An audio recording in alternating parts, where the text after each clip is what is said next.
And just to build and say that there are some things that I've found in teaching in the hybrid and distance learning environment that I hope to continue using.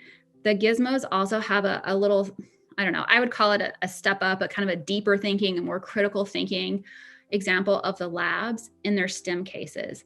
And I always like to make things relevant and bring things in. And they have some really compelling cases. Like when we talked about enzymes, there was a dog, a Great Dane named Claire that was losing all this weight, and they had to figure out what was going on with her. There's a calf having seizures. There's a case study on a true story of a town where several people died because there was a train accident and chlorine gas was released. And so they work through these examples, building on the concepts that we've had in class. So quickly, I'll give you one example. The latest one that we did, it's kind of cool. There was a CIA agent who had been poisoned, and the SEAL team went in and rescued him and brought him back. And here he is, and he was having muscle weakness and shortness of breath and dizziness. And so our job was to figure out, they knew it was a metabolic poison, and we had to figure out which one of 4. So if you could advance.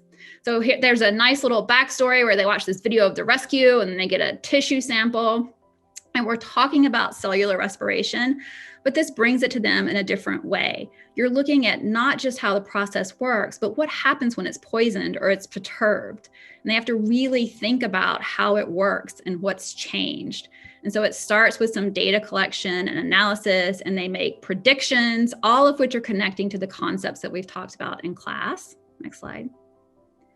And it goes through some really nice, they call them handbooks, where they reinforce what we've learned in class. And in this case, they were looking at the 4 toxins, and they were figuring out where in the pathway that we've looked at and looking at the structure and the binding. And this is some pretty high level biology to understand the structure of these different components of the metabolic pathway and where a toxin would bind. And when that happens, what happens to the rest of the system. And so it's a great way to kind of build their skills, like looking at this and what would happen and how do I manipulate that? And then they were allowed to refine their prediction. Next slide. And do some different tests. And different students were doing different tests to test their ideas, analyzing the data, refining that, and then coming up with a treatment plan and hopefully saving our CIA agent.